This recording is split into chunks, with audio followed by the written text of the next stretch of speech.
Hello students, कल हमने पत्ती की संरचना पढ़ ली थी। आज हम पढ़ेंगे प्रकाश संश्लेषण।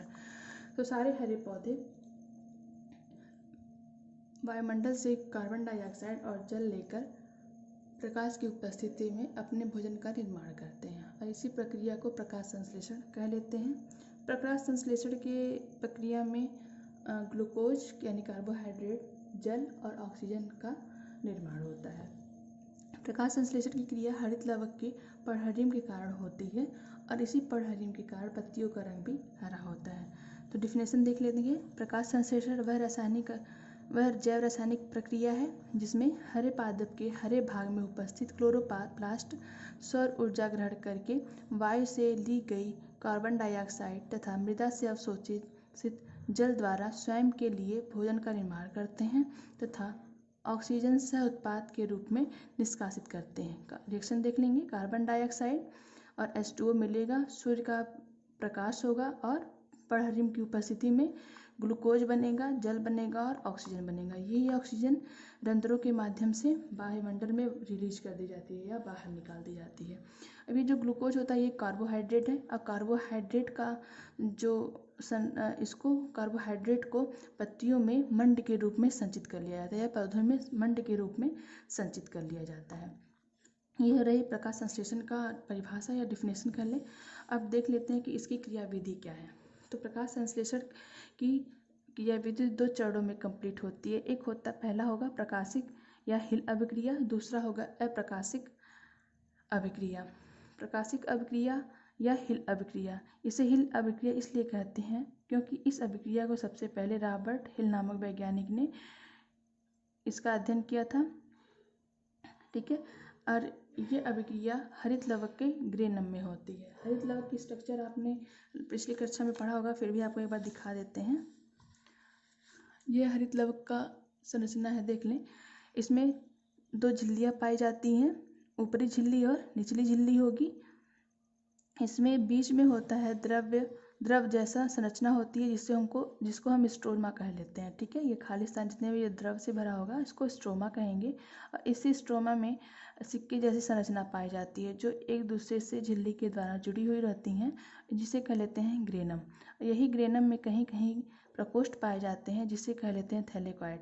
ठीक है, तो प्रकाश संश्लेषण की क्रिया सारी क्रिया इसी स्ट्रोमा, ग्रेनम और थैलेकॉइड में मिलकर होता है। ठीक है, तो जो प्रकाशिक अभिक्रिया होती है वो ग्रेनम में होगी, यानी कि हरित लवक के ग्रेनम में होगी इस वाले स्ट्रक्चर में, और अप्रकाशित क्रिया इस स्ट्रोमा में होती है जो द्रव जैसा स्ट्रक्चर होता है। ठीक है, तो प्रकाशिक अभिक्रिया में क्या होता है ये हम देख लेते हैं। तो जब सूर्य का प्रकाश हरित लवक के क्लोरोप्लास्ट पे पड़ेगा, ठीक है, या परागण पर पड़ेगा तो ये सक्रिय हो जाते हैं परागण, जिसके द्वारा जल का अपघटन करते हैं, यानी कि जल का प्रकाशिक अपघटन करते हैं। और ये जल का अपघटन करने के बाद जल को हाइड्रोजन आयन और OH आयन में तोड़ देते हैं। जैसे H2O सक्रिय परागण हाइड्रोजन आयन में टूटा और OH आयन में टूटा। ठीक है, अब ये OH आयन आपस में मिलकर ऑक्सीजन का निर्माण करेंगे और जल बनाएंगे। जैसे कि नेक्स्ट है जल के प्रकाश अपघटन से उत्पन्न OH आयन आपस में मिलकर जल और ऑक्सीजन का निर्माण करते हैं। OH आयन जुड़ा, जल बना और ये ऑक्सीजन रिलीज हो गया। फिर अब ये H आयन क्या होता है, ये H आयन NADP को NADPH2 में अपचयित कर देता है।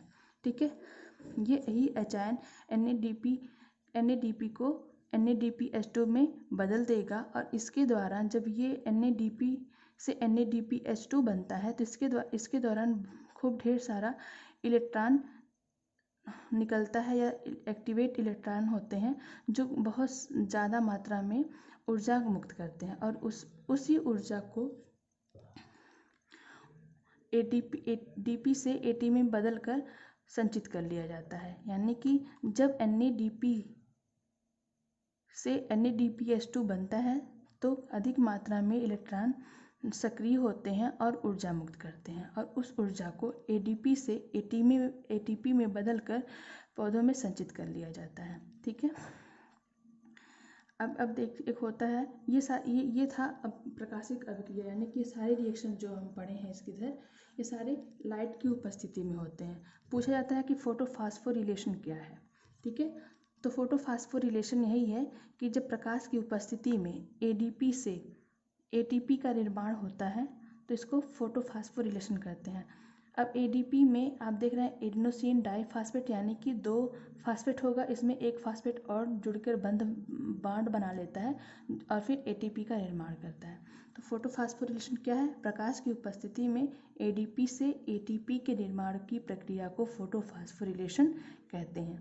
यहाँ पे फुल फॉर्म अक्सर एग्जाम में पूछ लिया जाता है, इसलिए यहाँ पे देख लीजिए कि क्या होता है फुल फॉर्म NADP का। ठीक है, तो NADP का फुल फॉर्म होगा निकोटिनामाइड एडिनिन डाइन्यूक्लियोटाइड फास्फेट, और NADPH2 का होगा nicotinamide adenine dinucleotide hydrogen phosphate. ADP का एडिनोसिन डाइफॉस्फेट, ATP का एडिनोसिन ट्राइफॉस्फेट।